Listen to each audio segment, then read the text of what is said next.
성도 여러분 안녕하십니까? 오늘은 마태복음 7장의 기별을 가지고 티와 들보라는 제목으로 함께 은혜를 나누겠습니다. 예전에 저희가 살았던 아파트에 엘리베이터가 있는데요, 그 엘리베이터에 관리사무소장님께서 실을 참 좋아해서 이렇게 한 달에 한 번씩 실을 붙이는데, 어느 날 엘리베이터를 탔는데 너무 재미있는 시가 붙어 있었어요. 시 제목은 뭐냐면 이룰 거야 라는 제목의 시인데, 한번 같이 한번 보시도록 하겠습니다.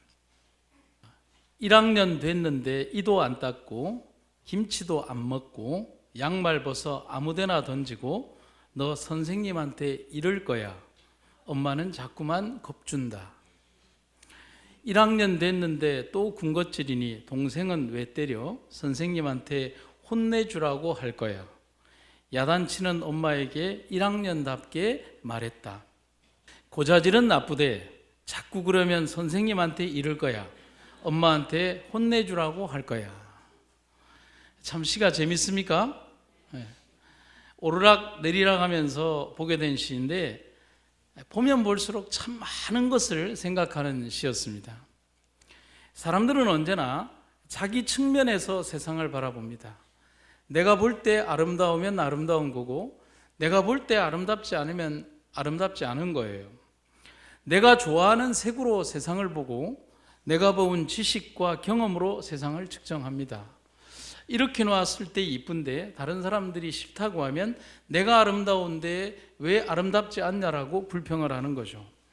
아무리 좋은 것도 내 욕심을 채우기 위한 용도로 사용되어서는 안 됩니다. 오늘 우리가 신앙인의 모습으로 또 그리스도인으로 모습으로 살아갈 때 그 교훈을 한번 생각해 보는 시간이 되기를 바랍니다.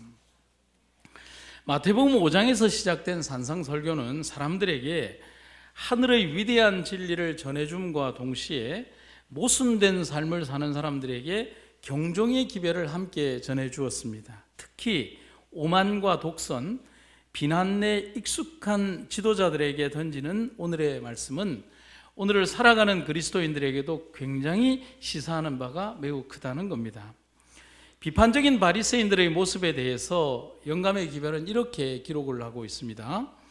가장 불행한 결과로 이끌어가는 죄는 바리새주의의 특성인 냉랭하고 비판적이고 용서를 모르는 정신을 가지는 것이다. 신앙 경험에 사랑이 없으면 예수님도 거기에 안 계신다. 즉 그분의 임재의 빛이 거기에 없게 되는 것이다. 한 마을에 남의 장점은 보지 못하면서 자기 장점은 떠벌리고 또 자기의 단점은 감추고 남의 단점만 드러내면서 나무라고 흉보는 걸 아주 잘하는 사람이 있었습니다. 그는 주위 사람들로부터 점점 따돌림을 받다가 나중에는 외톨이가 되었어요. 하도 다른 사람 얘기만 하고 다니고 자기 장점은 떠벌리고 남의 단점은 막 이렇게 하는 사람이니까요. 그는 홀로 있는 시간이 무료해서 거울 속에 비치는 자신과 얘기를 하는데, 거울 속에 비치는 자신에게도 자기 자랑을 막 하는 자신을 보게 된 거예요. 그러던 어느 날 잠깐 잠이 들었는데 꿈에서 자기를 본 거예요.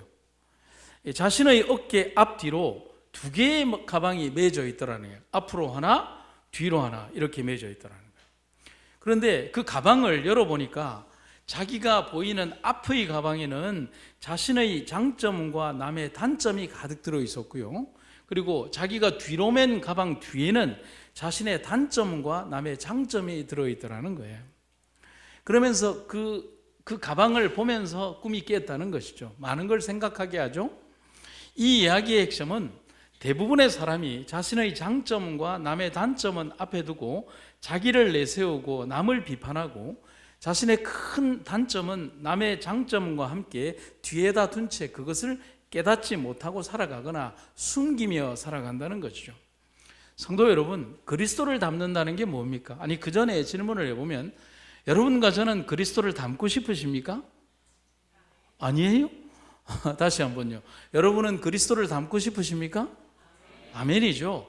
그리스도를 닮고 싶어서 여기에 왔고 그리스도를 닮아가기 위해서 이 자리에 왔습니다. 그렇다면 그리스도를 닮는다는 것은 그분의 생각과 마음으로 세상을 살고 그분의 눈으로 세상을 바라본다는 것이죠.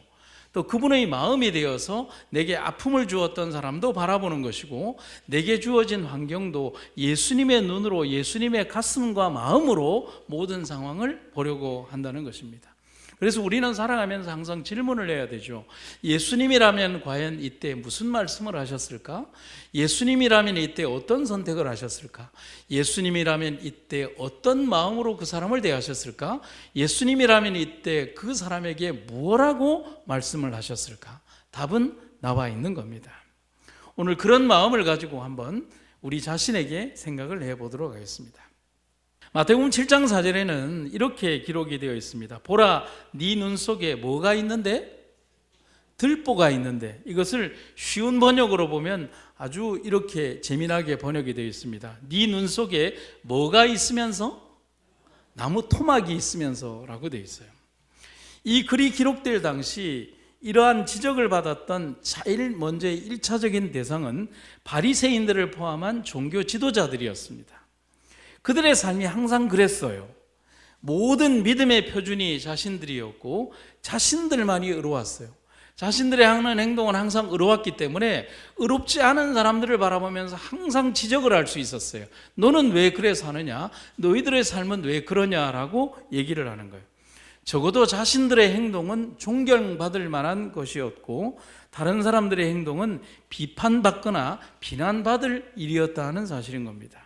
그래서 바리새인과 세리의 기도가 대비되고 있습니다. 누가복음 18장에는 이렇게 기록이 되어 있죠. 하나님이여, 나는 다른 사람들 곧 토색, 불의, 간음을 하는 자들과 같지 아니하고 이 세리와도 같지 아니함을 감사합니다. 그러면서 뭐라고 얘기를 하냐면 나는 일회에 2번씩 금식하고 또 소득의 11조를 드립니다.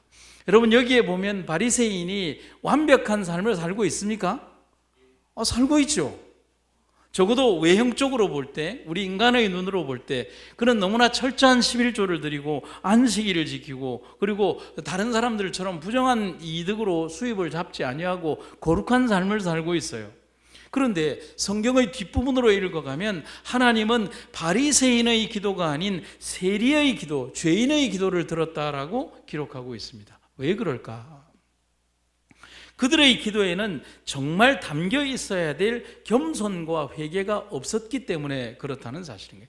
자신의 장점과 자신의 의로움과 자신의 한 행동만 담겨 있지 하나님 앞에 정말 드려야 되는 겸손이나 회개는 없는 기도를 하나님 앞에 드린 겁니다. 바리새인들에게 기도란 뭘까? 하나님을 만나는 겸허하고 원대한 경험이 기도가 아니라 신앙적 우위를 결정하는 도구라는 겁니다. 나 일주일에 몇 번 기도했다? 나 기도할 때 어떻게 했다? 기도할 때 나 머리에 뭐 썼다? 기도할 때 술을 어떻게 달았다? 그리고 길거리에 가서 크게 기도했다. 이게 그들의 기도였어요. 그러나 바리새인의 기도가 그랬다면 세리의 기도는 그게 아니에요. 자신의 부족함을 알았던 것이죠. 내가 죄인임을 아는 거예요. 내 기도를 하나님이 들어주실까? 나 같은 죄인의 기도가 하나님께 드려질까라고 하는 눈물 섞인 기도가 그의 기도였다는 사실인 거죠. 하나님의 시각으로 보았을 때 더 큰 죄인은 세리가 아니라 바리새인이었다는 겁니다. 우리 모두는 허물을 가진 존재들입니다. 그렇지 않나요? 하지만 분명한 것은 그는 작지만, 우리들이 볼 때 그는 작은 허물을 가졌지만 나는 큰 나무 막대기가 내 눈 속에 들어있는 그런 죄인이라는 사실입니다. 하지만 죄에 물든 죄인된 우리들은 내가 가진 들보를 보지 못하고 다른 사람의 눈에 있는 티에 집착한다는 겁니다. 마더 테레사는 이런 얘기를 합니다. 스스로의 발전을 위해 자신에게 시간을 들이는 사람은 남을 험담하거나 욕할 시간이 없다. 거룩한 사업에 일을 하는데 남의 티 볼 시간이 어디 있겠어요? 하나님 사업을 해야 되는데 다른 사람의 허물을 이야기할 시간이 어디 있어요? 그 시간에 뭐 해야 하는 겁니까? 하나님 사업을 해야 하는데 왜 다른 사람 이야기를 해야 할까요? 여러분, 기독교인들은 관상을 볼까요? 안 볼까요? 질문이 잘못됐나요? 기독교인은 관상을 봐야 됩니까? 안 봅니까? 안 봐야 됩니까? 안 봐야 되죠. 그런데 기독교인도 관상 참 잘 봅니다. 쓱 보면서 아우 저 사람 예수 믿을 것 같아 안 믿을 것 같아 그런 것부터 시작해서 아우 저 사람 인상이 좋다 나쁘다 그런 얘기합니다. 제가 고등학교에 들어가서 반 전체의 관상을 한번 본 적이 있습니다. 근데 대부분 학생들이 관상을 봐요. 동아형 안 그래요? 관상 보잖아요. 싹 올라가서 내가 이 반에서 몇 등 할까? 등수를 그 사람들의 얼굴을 보고 쫙 먹입니다. 여러분 제가 고등학교 1학년 들어가서 제가 관상을 보니까 제가 반에서 5등은 하겠더라고요. 다 찌질하게 생긴 친구들을 쓰면서 나보다 잘생긴 친구들을 몇 명 뽑으니까 반 5등이더라고요. 얼굴 생김새만을 보면서 나를 기준으로 두고 쟤는 나보다 공부 못하게 생겼다고 순위를 정했어요. 저만 그랬나요? 학생들 대부분이 그래요. 그렇게 하다 보니 내가 반에서 5등 안에 든 겁니다. 물론 이 행복이 언제 깨졌냐면 매달 치는 순위고사, 첫 순위고사를 치고 내 점수가 얼마나 처참하게 틀린지 그 점수를 확인하고 나서야 알게 된 거예요. 근데 지금도 의문인 거는 그렇게 못생긴 친구가 하나 있었어요. 콧물도 고등학교 1학년 때 찔찔 흘리고 맨날 이렇게 다니면서 머리에는 비듬이 있고 그리고 못생기고 얼굴에는 점박이가 팍팍팍팍 이렇게 박혀 있는 그 친구가 전국 3%의 수재더라고요. 이거 어떻게 된 겁니까? 여러분들이 그렇게 놀라면 제가 뭐가 됩니까? 여러분 죄에 대한 우리의 편견도 이것과 별반 다르지 않습니다. 바리새인들이 그렇게 한 거예요. 의의 정의를 우월순으로 둔 거예요. 보이는 것 순으로 둔 거잖아요. 저 사람보다는 의롭다. 여러분 바리새인들의 의가 그런 겁니다. 내가 저 사람보다는 의롭다는 거예요. 왜냐하면 내가 기도 더 많이 하니까. 내가 저 사람들보다는 믿음이 더 크다는 거예요. 왜? 나는 저 사람보다 11금 더 많이 내고 헌금 많이 하니까. 바리새인들이 의의 정의를 우월순으로 둔 것처럼 저 사람보다는 많이 기도한다. 저 사람들보다는 더 정확하게 헌금하고 안식일도 잘 지키기에 의롭다라는 정의를 적용하는 것입니다. 하지만 여러분 여기에서 우리가 질문 하나 던져볼까요? 과연 우리의 기도와 우리의 헌금과 우리의 찬양과 우리의 예배를 받으시는 하나님도 그렇게 정의하실까? 이렇게 질문하면 심각해지는 겁니다. 이 이야기가 지금 얘기에 맞는지는 모르겠지만 신학교 시절에 저희가 있었던 일 중에 하나가 떠오릅니다. 옛날에 저희들은 시화사와 동명사라고 하는 그 기숙사에 살았는데 방이 정말 작고 그리고 나쁘기가 뭐 이루 말할 데가 없어요. 이제 아주 옛날 건물인데 방들도 좁고 거기에 3명씩 이렇게 잠을 자고 또 좁으면 4명씩 잠을 잤는데 각 방마다 신학생들을 일부러 한 명씩 배치를 시켜줬어요. 왜냐하면 학생들에게 가마를 주라고. 그런데 기숙사에 살다 보니까 이제 신학생들이 또 희한하게 연애를 잘하는 친구들이 있었는데 그 친구들이 이제 일찍 교제를 시작해서 이제 신학생들이 잘 못 먹고 산다고 미래의 장모님께서 이제 제 방 옆방에 있는 신학생에게 뭘 줬냐면은 지금도 탐이 나는데 이렇게 유리병에다가 인삼을 깍둑썰기를 이렇게 새썰기를 해가지고 거기에 꿀을 담아서 이렇게 준 거예요. 여러분 그거 귀하죠? 지금도? 근데 그거 한번 먹어볼 거라고 신학생들이 아침마다 그 집 앞에서 이렇게 줄을 서서 한 입 안 주나라고 이제 그렇게 좀 비굴한 삶을 산 적이 있었어요. 그러면 그 친구도 그게 아까우니까 이렇게 먹으면서 이렇게 몇 젓가락 먹으면 자기 친한 친구들에게 한 젓가락씩 주고 한 개씩 주고 이렇게 했어요. 근데 그걸 얼마나 아꼈는지 몰라요. 그런데 그 옆방에 있던 그 신학생이 그 봉사대를 가면서 그거를 이제 그 옷장 안에 깊이 숨겨두고 간 거예요. 그런데 봉사대를 한 일주일을 갔다 오고 나니까 그게 홀라당 다 없어진 거예요. 얼마나 마음이 아팠겠어요? 그런데 누구라고 의심을 하고 싶은데 뭐 CCTV가 있는 시절도 아니고 막 이러는데 정말 생각할 수 없는 사람이 자수를 한 거예요. 경건하기로 따지면은 이루 말할 수 없는 늦게 신학을 공부한 결혼도 한 형님이 자수를 한 거예요. 그런데 이 신학생이 궁금했어요. 아니 형님 그 많은 걸 일주일 동안 다 드셨어요? 라고 하니까 이분의 대답이 걸작인 거예요. 뭐라고 얘기를 하냐면 그게 너무 먹고 싶어서 왔는데 안 주더라는 겁니다. 그래서 이 신학생이 봉사대를 간 걸 알고 이 방에 잠깐 놀러 왔는데 자기도 모르게 이걸 뒤져보니까 옷장 안에 그 인삼 절인 그게 있더라는 거예요. 그래서 먹으면 안 되는 줄 알면서 양심의 가책이 오는데도 불구하고 한 숟가락을 먹었는데 그렇게 맛있고 몸이 그냥 힘이 부쩍부쩍 나는 것 같더래요. 그러면서 회개 기도를 했대요. 아, 이러면 안 된다라고 생각을 하고 회개 기도를 했는데 또 생각이 나서 저녁에 와서 또 한 숟가락을 먹었대요. 근데 그거를 아침 저녁으로 자기가 하고 있더래요. 그러니까 양심에 너무 가책이 되어서 그러면 안 하면 될 거 아닙니까? 아, 그래서 이분이 어떤 선택을 했냐면 내가 먹어서는 안 되겠다. 그래서 그거를 다 들고 가서 화장실에 가서 다 부어버렸대요. 그 얘기를 우리 신학생들 몇 명이 듣고 그냥 이러고 있었어요. 여러분 무슨 생각이 드십니까?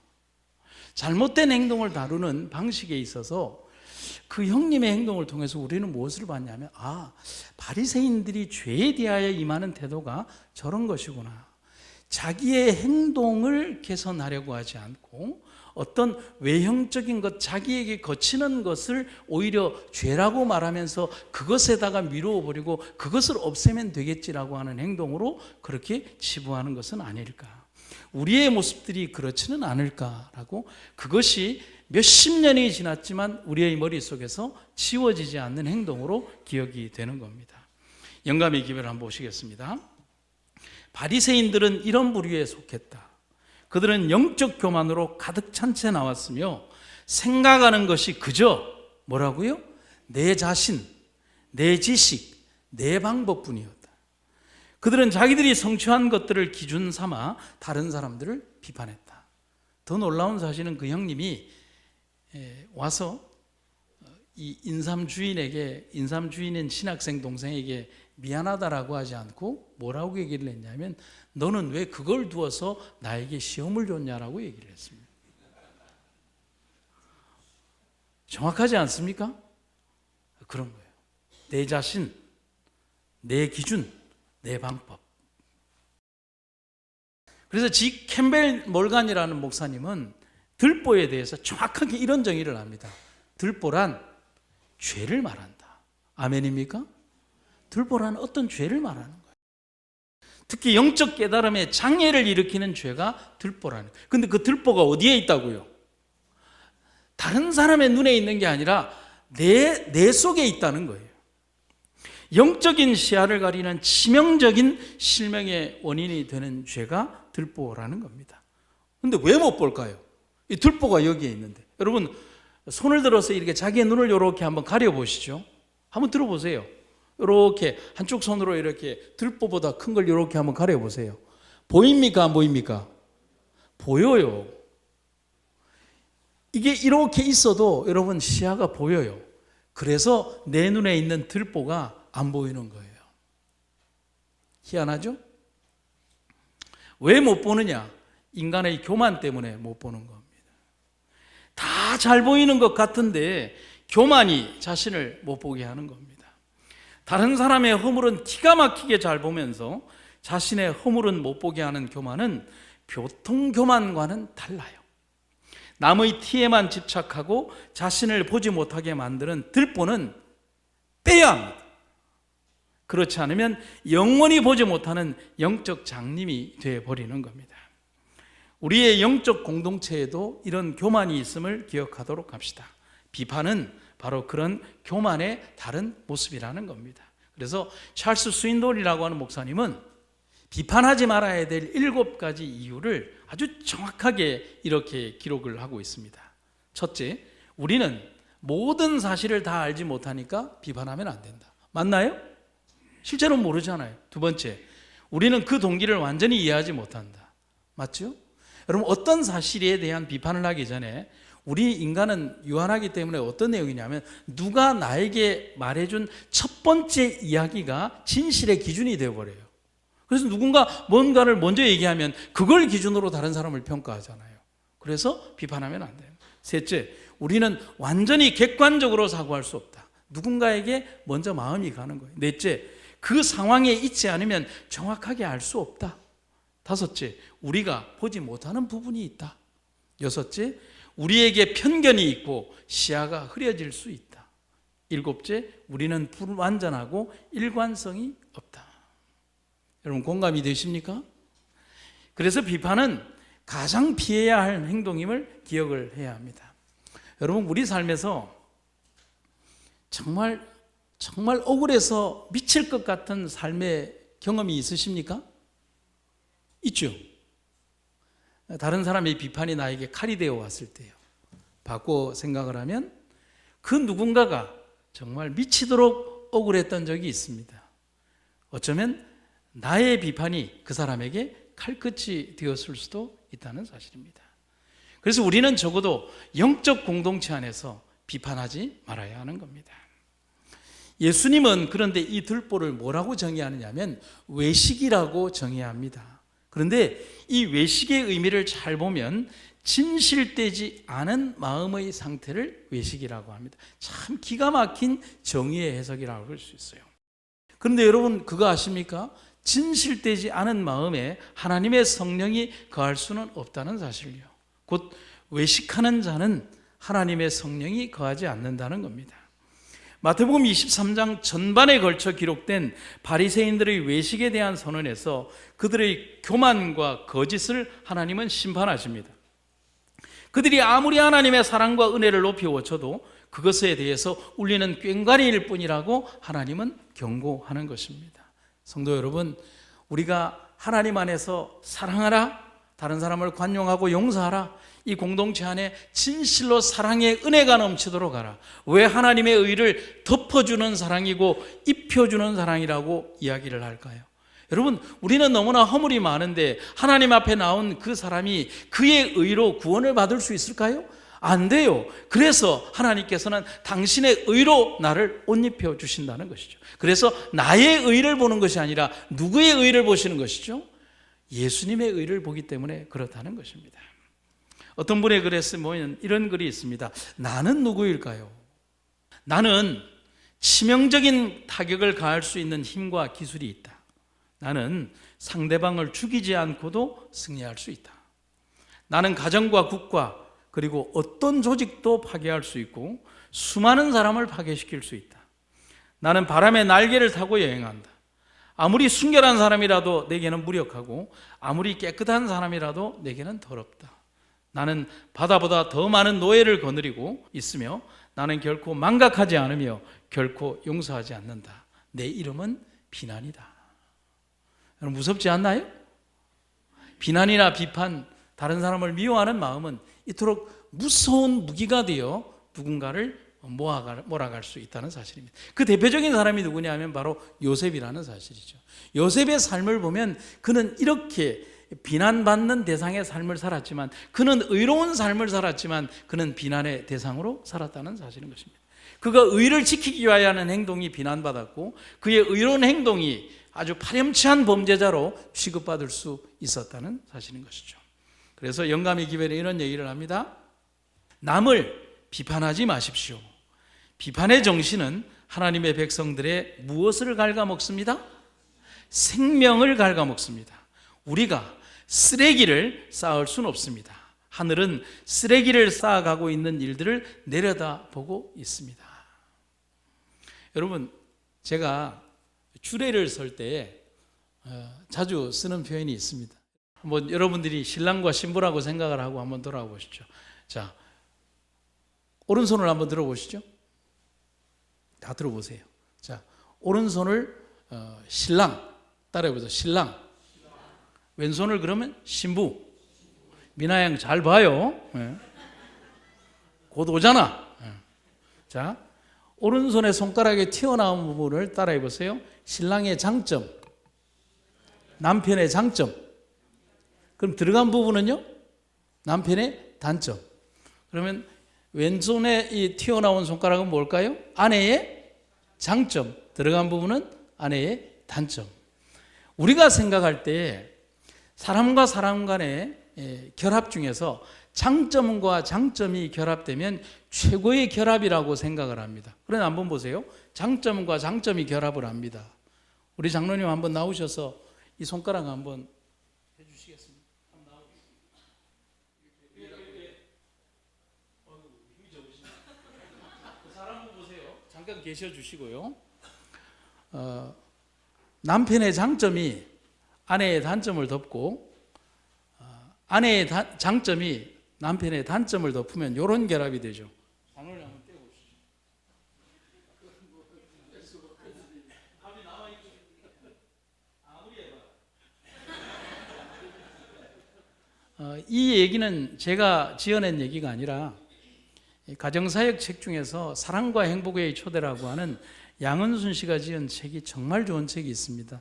우리 젊은 남녀분들께서는 꼭 한번 읽어보시면 좋은 책이에요.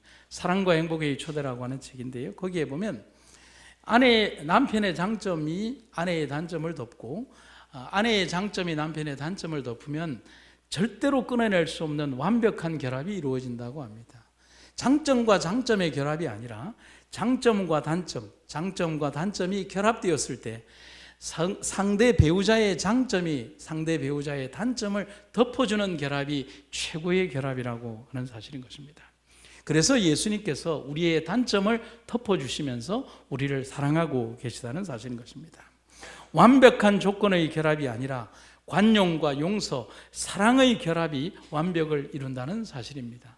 여러분, 우리가 살아가며 우리에게 인간이 완벽한 사람이 어디 있을까요? 서로에게 있는 부족한 것을 메꾸어주고 또 서로에게 있는 것들을 용서하고 관용하며 살아가는 여러분과 제가 되기를 간절히 바랍니다. 우리 집사람이 회개를 해야 합니다. 그래서 마태복음 7장 5절에 보면 이렇게 되어 있습니다. 외식하는 자여 먼저 네 눈 속에서 뭐를 빼어라? 들보를 빼어라. 그 후에야 밝히 보고 형제의 눈 속에서 티를 빼리라. 아멘입니까? 여러분, 문제는 들보가 어느 순간 갑자기 생겨나는 게 아니라는 겁니다. 자랐다는 거죠. 결국은 작게 시작된 티가 자라서 들보처럼 자리매김을 하고 주인이 되어버렸다는 거예요. 문제는 그렇게 자리 잡은 나쁜 들보는 어느덧 내 품성과 내 성격의 자리를 차지하고 앉아서 주인 노릇을 한다는데 문제가 있다는 겁니다. 문제는 뿌리 박힌 들보를 빼내는 과정은 고통이 수반된다는 겁니다. 여러분, 심겨진 지 얼마 안 되는 모종은 뽑으면 금방 뽑히지만 저게 수년 동안 자라버리면 저걸 뽑을 수가 없어요. 아주 큰 고통이 나무에게도 있고 파내는 사람에게도 있다는 사실입니다. 하지만 아프다고 고통스럽다고 들보를 그냥 둔다면 보지 못하는 것을 떠나 영원을 잃어버리게 되는 것이 내 마음에 있는, 내 눈에 있는 들보라는 사실입니다. 그런데 여기서 드는 한 가지 의문은 눈에 들보가 있는데 왜 우리는 모를까? 그 이유는 마음속 들보가 하는 역할이 상당히 다양하기 때문이라는 겁니다. 이제 내 주인이 되어서 내 마음속 들보는 내가 보고 싶은 것만 보게 하고 내가 하고 싶은 것만 보이고 나보다 나아 보이는 모든 것을 추하게 보게 만드는 마성을 지녔기 때문이라는 것입니다. 그것이 바로 교만이 하는 역할이라는 겁니다. 중심에 하나님이 아닌 나를 서고 보게 만드는 녀석이 바로 내 마음속 들보라고 하는 겁니다. 그래서 바리새인들은 성경을 평생 봤는데 누구를 못 알아봐요? 메시아를 모르는 거예요. 여러분, 그럴 수 있을까요? 그럴 수 있어요. 자신들이 무슨 짓을 하는지도 모른 채 유다와 합하여서 예수님을 은삼년장에 팔아버리는 죄를 함께 범하는 겁니다. 결국 유다가 자신의 죄값을 목숨으로 치를 때에 그 자신만이 아니라 교만에 사로잡힌 그들 모두가 나무에 매달려 죽게 된 겁니다. 여러분, 유다가 죽을 때 유다만 죽은 게 아니에요.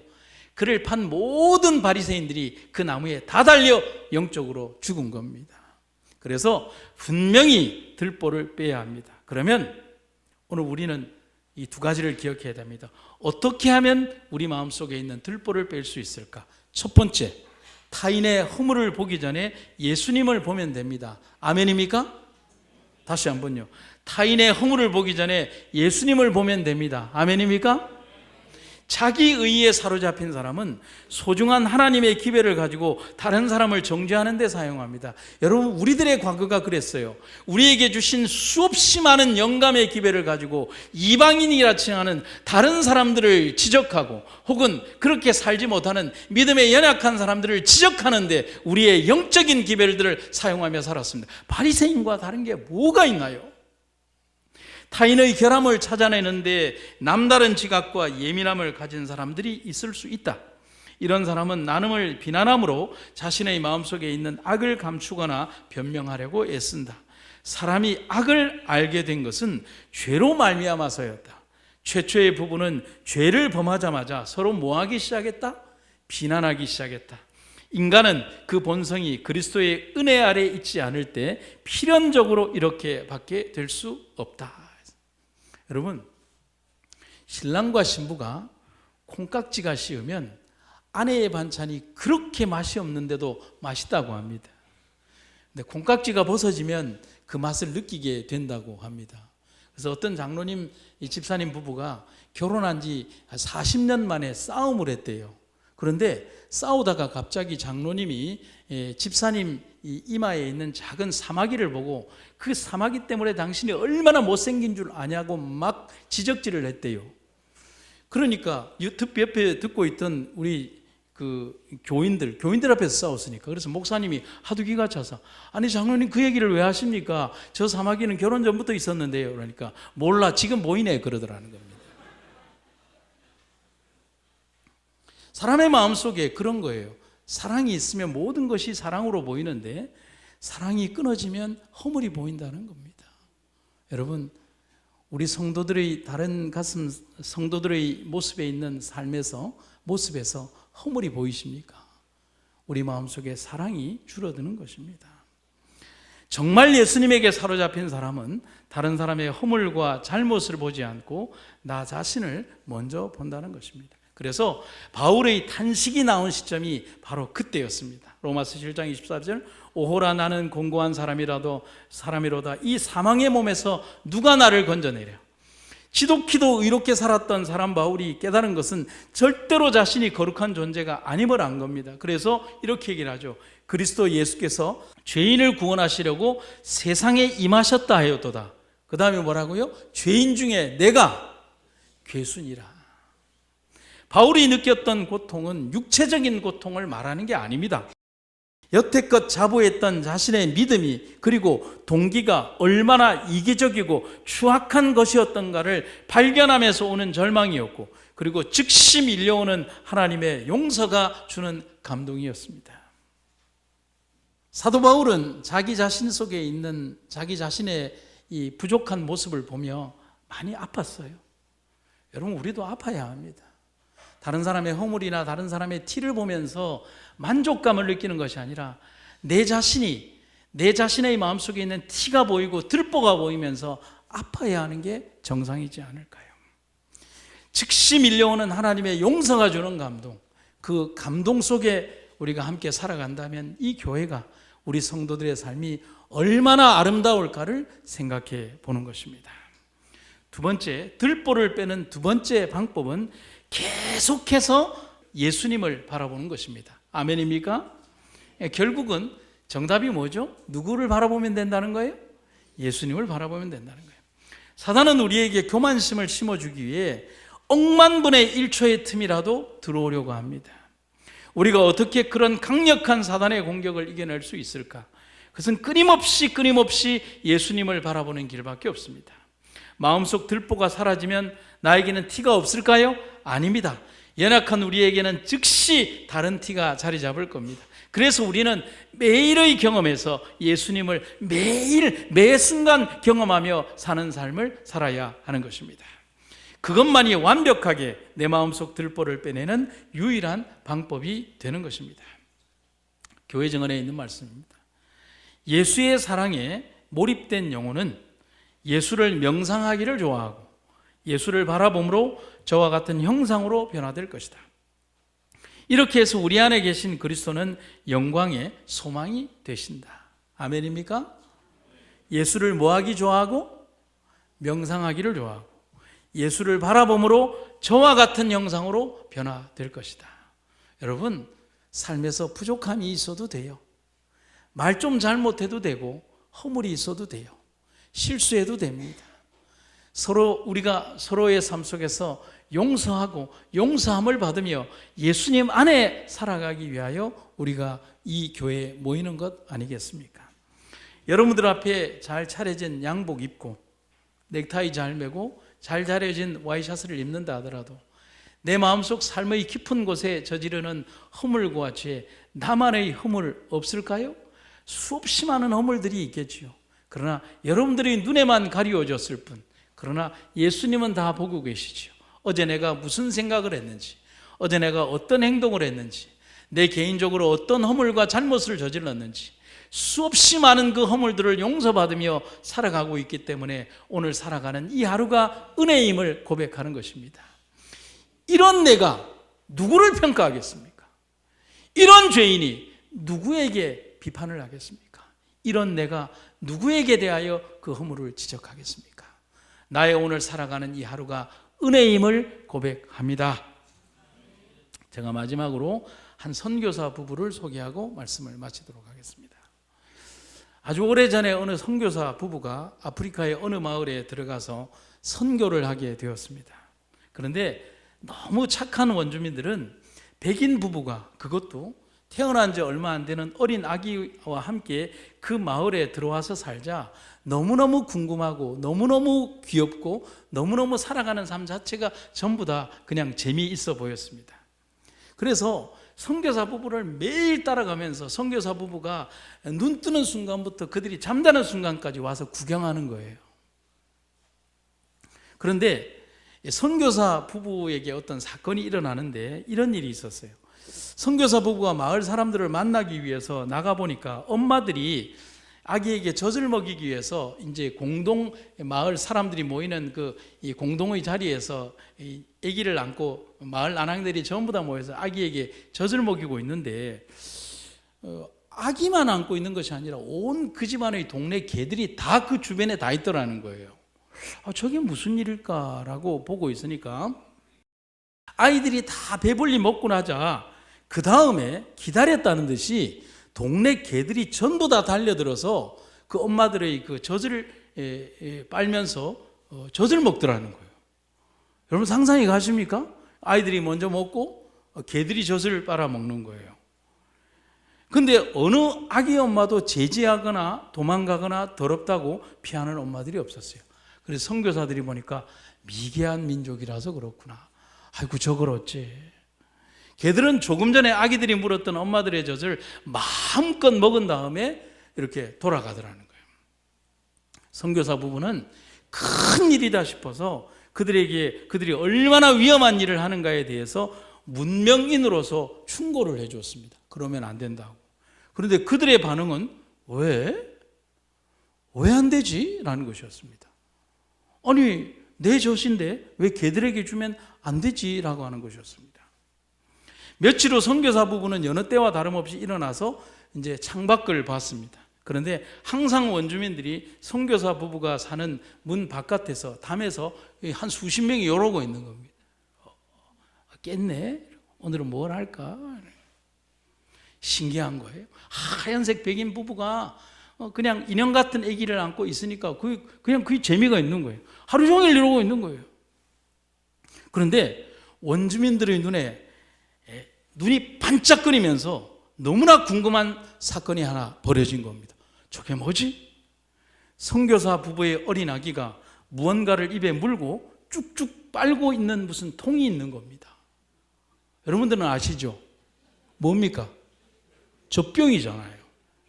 그러면서 그들이 그러니까 무엇일까? 그리고 두 번째 질문은 뭐냐면 아니 저 안에 든 거는 하얀 거는 뭘까? 그래서 그들은 우르르 안으로 들어와서 물었습니다. 그런데 선교사 부부가 대답을 할 수가 없었습니다. 그래서 그냥 우물쭈물하고 있는데 계속 원주민들이 그게 뭐예요? 그게 뭐예요? 그게 뭐예요? 라고 물어보니까 그냥 그들이 말하기를 밀크입니다 라고 했습니다. 근데 원주민들이 밀크가 뭔지 모르는 거예요. 그래서 원주민들이 말하기를, 아니 그게 뭐로 만든 거냐고, 아니 도대체 뭐냐고, 왜 애기한테 혼자 좋은 것만 먹이냐, 뭐라고 그렇게 얘기했어요. 그러니까 선교사 부부가 이 사태를 어떻게 피할까라고 하면서 기어 들어가는 목소리로 말을 했어요. 소외젖입니다 라고 했어요. 그러자 소외젖이라고 말하자 그 미개한 원주민들이 구역질을 하면서 나가더라는 것입니다. 그러면서 마지막 남은 원주민이 이렇게 경멸에 찬 눈으로 선교사 부부들을 보면서 이렇게 얘기를 하더라는 거예요. 아니 우리들을 보고는 개에게 젖을 먹인다고 난리를 치더니만 당신은 당신의 자녀에게 소젖을 먹입니까? 우리는 우리 자녀들에게 결코 엄마 젖이 아닌 소젖을 먹이는 법은 없습니다. 성도 여러분, 뭔가 머리에 드는 생각이 있으십니까? 진보된 것이라고 모두 맞는 것은 아닙니다. 나 중심적으로 생각하는 것에서 벗어나지 않으면 안 됩니다. 선교사의 실수는 그들의 삶을 그들의 세계에서 바라보지 않았기 때문에 실수한 겁니다. 사람들은 나 중심의 판단으로 다른 사람을 봅니다. 그래서는 안 됩니다. 여러분, 제 키가 크나요, 적나요?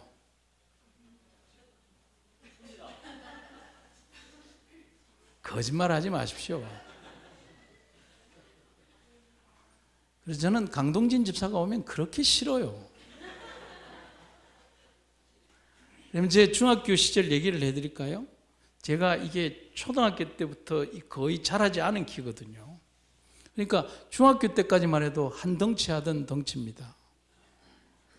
그런데 한 고등학교쯤 가니까 키가 굉장히 적어지는 거예요. 다른 애들은 소처럼 자라는데 저는 계속 일관된 키를 유지를 하니까요. 그 친구들이 제 키를 자꾸 놀려요. 그들의 기준으로 제 키가 작은 거예요. 너는 왜 키가 작니? 키 참 작다. 그런 얘기를 하는 거예요. 그런데 처음에는 화도 냈는데 그 키 작다는 소리를 계속 들으니까 안 되겠더라고요. 예수님을 믿고 나니까 모든 인간들을 용서해야 되겠더라고요. 그래서 가만히 있으니까 문제는 뭐냐면 그 친구들이 키를 가지고서 막 나를 놀리면 내가 막 화를 내야 재미가 나는데 제가 너무 득도한 모습으로 있으니까 화가 난 모양입니다. 어느 날은 저를 작정해서 놀리려고 막 이야기하기를 그렇게 얘기를 합니다. 호철아 너 왜 키가 작니? 그래서 제가 내가 키가 좀 작다 그랬더니만은 그 친구 하나가 저를 화를 돋구면서 그런 얘기를 하니까 네 키가 좀 작냐? 많이 작지 그러는 겁니다. 그래서 제가 그때 그런 얘기를 했어요. 야 이놈들아, 이 무식한 놈들아, 역사를 봐라, 역사의 주인공들을 봐라, 위대한 인물들을 봐라. 키 큰 사람이 있었느냐? 알렉산더를 봐라, 나폴레옹을 봐라. 멀리 볼 것도 없다. 박정희 대통령을 봐라. 어디 키 큰 사람이 있었더냐? 그 사람들의 모든 키는 이 땅으로부터 키를 지어서 키가 큰 사람이 위대한 사람이 아니라 하늘로부터 키를 지어서 키가 큰 사람이 위대한 사람이다. 이놈들아, 무릎 꿇어 이 자식들아. 이랬더니만은 무릎을 탁 꿇으면서 제게 장군 그러더라고요. 성도 여러분 한번 따라해 보시겠습니까? 이 세상에서 제일 키가 큰 사람은 무릎을 꿇었을 때 그 머리가 하늘에 닿는 사람이다. 아멘입니까? 여러분, 예수님은 하늘에서 인간을 보지 않으시고 이 땅으로 내려오셔서 인간을 보셨습니다. 이 땅에서 우리와 같은 시선으로 세상을 보셨습니다. 어차피 이 세상을 살아가며 크다 작다의 기준, 많다 적다의 기준, 그리고 소유를 많이 했다 적게 했다의 기준은 인간의 기준을 따름이죠. 그러나 정말 우리가 소유해야 되는 것은 하늘의 영원한 보물을 우리가 소유하는 사람들이 되어야 하는 것입니다. 우리의 예수님께서는 우리를 이해하시기 위해서 구원을 주시기 위하여 이 땅에 오셨고 우리처럼 낮아지신 분이 우리의 예수님이라는 사실, 그분은 우리의 허물을 버리기 위하여 더 가까이 보기 위하여 이 땅에 오신 것이 아니라 우리를 더 이해하기 위하여 낮아지신 분이라는 사실을 기억하시기를 간절히 바랍니다. 오늘 본문의 말씀이 어떻게 맞춰지고 있습니까? 같이 읽어보도록 하겠습니다. 시작. 그 후에야 밝히 보리라. 결국 우리는 주님을 바로 보지 못하고 살아가고 있음을 방증하는 말이 아닐까요? 세상이 아무리 밝아도 내 눈이 어두우면 주님을 볼 수 없습니다. 하지만 아무리 세상이 어두워도 내 마음속 밝은 눈이 있다면 주님을 올바로 보고 섬길 수 있습니다. 바디메오는 예수님을 보았지만 바리새인들은 예수님을 보지 못했습니다. 오늘 우리들이 예수님을 보는 마음속에 있는 티를 빼고 들보를 빼고 우리 예수님을 바로 볼 줄 아는 그런 삶의 주인공들 되기를 주님의 이름으로 축원합니다. 사랑이 극진하신 아버지 하나님, 우리는 참 허물이 많은 사람들입니다. 우리의 삶의 생애는 연약하고 부족해서 우리의 삶은 어떻게 살아가야 될지 모릅니다. 하지만 우리가 온전히 주님 안에서 받으신 바 된 것을 인하여 감사드립니다. 사랑하며 형제를 더 많이 사랑하고 또 사랑하며 형제에게 더 깊은 사랑과 관용을 베풀 줄 아는 우리의 모습이 되게 하여 주시옵소서. 우리가 하늘 가기에는 너무 부족하지만 함께 하늘을 향하여 손잡고 걸어가는 귀한 성도들의 모습이 되게 하여 주시옵소서. 오늘 우리가 살아가며 함께 모여 예배하는 이 성도들이 얼마나 귀중한 존재들이며 또한 예수님께서 피로 사신 존재들인가를 기억하며 하늘의 영원한 상급을 함께 나누기 위하여 함께 달려가는 귀한 백성들이 되게 하여 주시옵소서. 오늘도 우리에게 베풀어 주신 이 한날을 감사드리며 이 귀한 날 주님과 함께 거하는 귀한 시간 되게 하여 주시옵소서. 예수님 이름으로 기도드립니다.